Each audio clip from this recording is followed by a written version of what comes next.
I have watched the Mugen Train arc 3 times at this point. Once with my friends, once with my family, and the third time while it was re-airing because I thought, why not? And at the center of each and every rewatch, there's one clear star that outshines everyone else without a doubt. Rengoku. Even after briefly being introduced in the first season, he quickly establishes himself as an open, honest, reliable, and above all, simple character that was stunning to watch each and every time he appeared on my screen. So to start off, I think I might need to clarify my definition of simple in this case, as some people might take it as an insult towards this character when I mean that by no means. Complexity to a character often involves many different aspects of their personality being evaluated. Seeing how they react based on a certain event, how they change based on a certain event, and how they continue to act after the fact.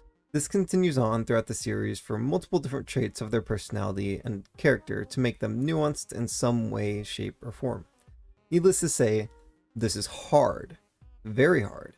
Especially if you're trying to make a variety of well-developed and interesting characters. Attempting something like this without a full understanding of the character you're trying to create or the struggle that they're going through ends up creating a mess that just becomes frustrating to watch. Take Kakahashi from Platinum End this season as an example. He wants to live a happy life and doesn't want to kill anybody or want anyone to be killed while being a god candidate. He's forced into conflict when Kanade does bad things and eventually confronts him because he wants to stop bad things. It should be at this point that he has to choose something. Kill him or contain him to some extent, even if it means manipulating him with the red arrow, and yet he doesn't do either. Kakahashi realizes that Kanade is about to kill a shit ton of people and one of his friends, but just sort of flies at him. He can shoot the arrow, but just doesn't because he doesn't want to kill anyone, and shooting the red arrow would, yeah, I don't know why he doesn't shoot the red arrow. It wouldn't kill him, and the killing would stop temporarily, so at least they would have time to think about what would happen, but instead, there's a fairly cool fight scene, and then they go home, and he sulks, and yeah, it's a pretty poor development. So, if you can't write a complex character, well, why would you? Simple characters have unique traits attributed to each of them that just make them fun to watch depending on who you are. They have a defined set of characteristics and very rarely stray from them. Different events that occur to challenge different aspects of themselves are usually met with an expected reaction and just solidifies why the audience loves or hates them. These simple characters, also side note, I know there are terms like static round, dynamic flat, but they tend to overlap, and I'm unsure where exactly the characters of Demon Slayer would fit. I'd probably say it's somewhere between static and round, but round seems like it implies a lot of development, and static seems like it implies literally no development and little characters, so I chose to use simple as some compromise. Anyways, these simple characters are what I think heavily determine whether or not you like the show. It doesn't have a lot of mystery, complex theming, and the setting is neat, but it has amazing production with unique soundtrack and fights that leave you in awe. So the characters are the only thing left for the viewer to latch onto emotionally. Tanjiro is an empathetic and warm person that just radiates big brother energy so well. Inosuke is a wild beast, always looking for the next fight until he loses consciousness. And Zenitsu, well, my mom likes him. So much so, in fact, that she got me, not herself, she got me this big ass canvas of him. I didn't ask for this, and I mean it's pretty cool, but I don't know why it had to be Zenitsu. But that's besides the point, though. The point is, they're all characters with easily recognizable traits that don't change all that much. There might be a few key moments where each character has a different revelation, but overall they are known and remembered for the aura they exude, which is why Rengoku is the perfect fit for Demon Slayer.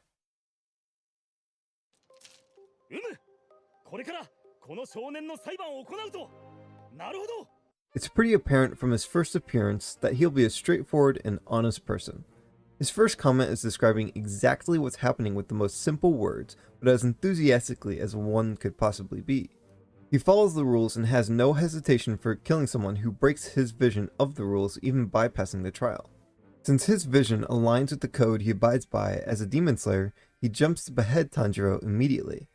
Even when his master comes out to inform the Hashira of the sanction he put on them, he's firmly opposed with his 1,000-yard stare that just never seems to go away, and a boisterous voice which the dub just doesn't capture. I would use it in the video, but just comparing the two, there's no doubt who's better in my eyes. We must see that this boy is put on trial to be judged. So it shall be. これからこの少年の裁判を行うと。なるほど。 However, when challenged with his initial belief that all demons are a threat to mankind, it takes time to judge whether or not that's right. He fundamentally believes in anything that will aid him and ultimately serve for his vision of a better world. It's just that every demon he's encountered so far has done the opposite. Nezuko is an exception, though, and one that he's still unsure about. Transitioning onto the train, we get more of that Rengoku enthusiasm. I can't help but smile at this scene every time because it's so unnecessary and yet still so in character that I can't really complain. He just eats something good, thinks, "This is good," and yells. Past the bento, we get a small line that acknowledges Nezuko is on reserved judgment. This is really important because he would outwardly oppose having anything to do with her if he truly believed that she were a threat. But since he's seen visual proof of her passivity, and she's been endorsed by his master, a Hashira, a former Hashira, he can't really form an opinion until he's seen more. The next interaction between him and Tanjiro is quite amusing. Rengoku just exudes a presence that isn't seen among anyone else, and it shows on Tanjiro as he tries desperately to match the energy he's at, but always fails. His hypnotic eyes looking miles away, legs spread apart, arms crossed, flowing cape, flamboyant hair, and natural smile all meshed together to create such a distinct character.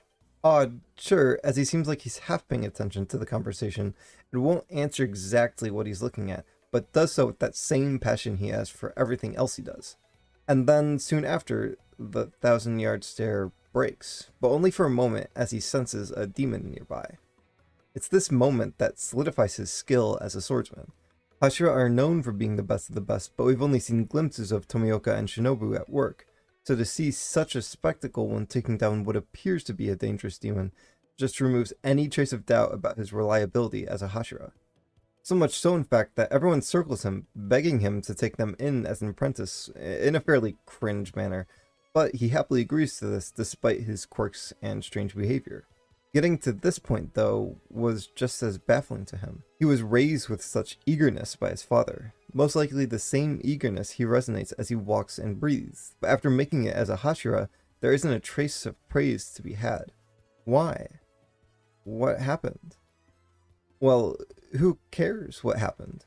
Rengoku has lived and fought as a righteous protector of the people, so whether or not his father is proud of him has no bearing on what will happen to them. It also doesn't change the fact of how he was brought up and the willingness he has to keep moving as the person he wants to be. And in perfect Rengoku fashion, he lays that fact on his brother thick. But what's emphasized even more is the idea that it's pointless to think about it and they should just keep moving forward as themselves. What comes next is probably one of my favorite scenes just because of how absurd it is.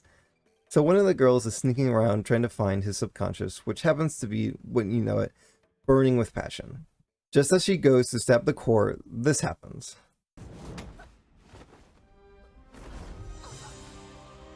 Oh, okay. Just one more time, please. I love it so much because there could have easily been a more logical explanation written in for it. Maybe tearing the subconscious would alert the person's mind, or he could have caught a glimpse of her as she was running towards the edge.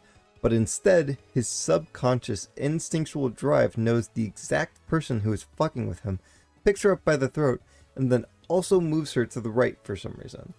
I remember almost laughing in theaters when I first saw this, but the more I watch it, the better it gets because I can't help but admit I really wasn't expecting it. It's a scene that makes me go, yeah, I mean, I guess that works, while still being in line enough that it doesn't take away from him as a character. Anyways, I love that scene. Finally waking up, he bolts across the train cars to slash his way through the train and finds Tanjiro. He quickly overtakes control of the situation while still remaining calm, with the same face he's kept for most of the ride. What's most important here, though, is that he actually relies on Nezuko to protect some of the train cars. He's allowing an opportunity to prove herself that'll hopefully change his mind. This leadership then allows Inosuke and Tanjiro to fuck up the train a bit. After a quick rumble and tumble of the train, Tanjiro is found by Rengoku. He's badly injured, but once again, the calm, quick, and encouraging behavior allows for Tanjiro to focus and close up his wound with some breathing.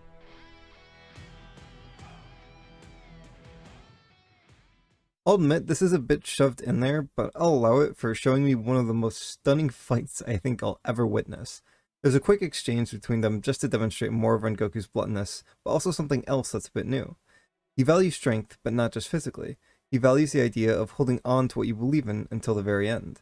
And since he believes in the idea that dying makes life precious and beautiful, becoming a demon would tarnish his beliefs and would have to make him reconsider anything he's ever valued. Thus begins the epic battle, which, you know, it's a really cool fight. Like, there's a lot of flying sparks. It's basically like two fireworks fighting each other. It's awesome.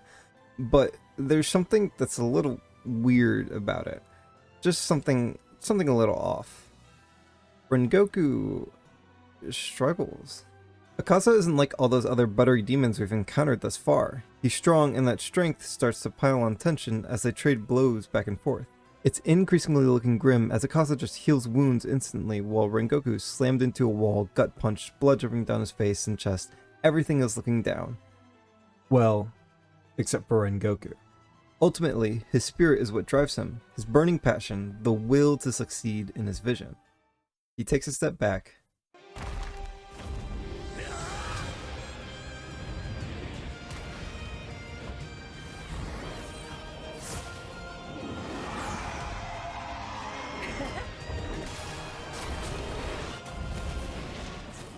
Rengoku-san!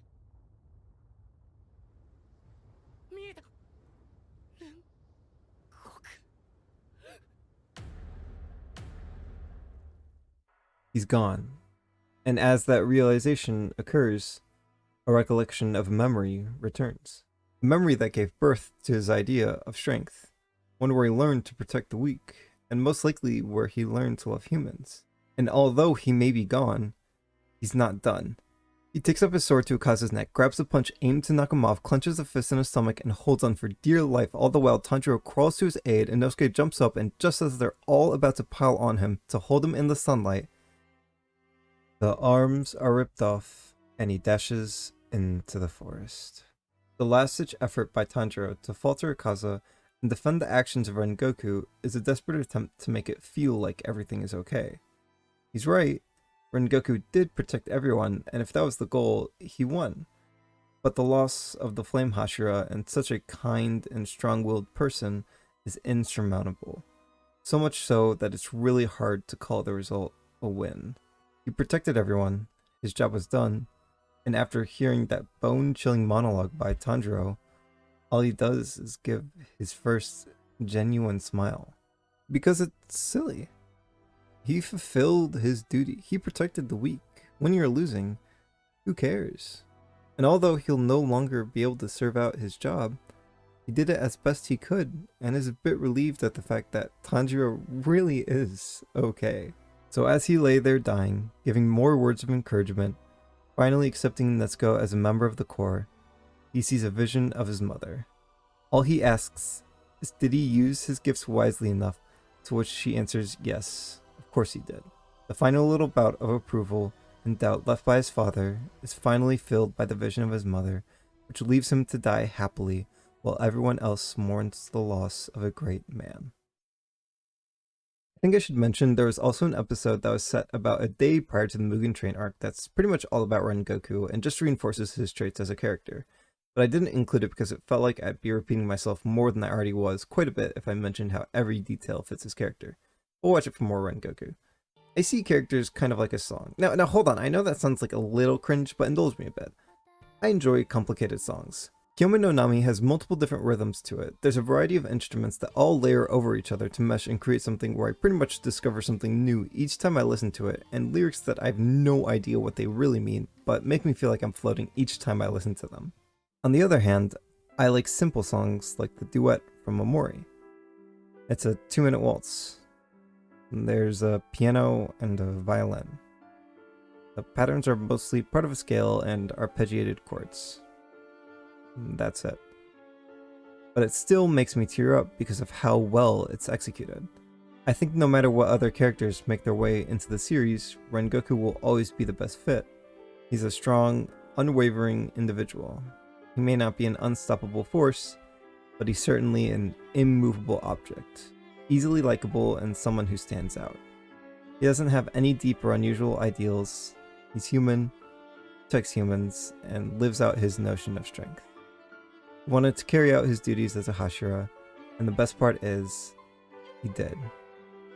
Rengoku is simply stunning.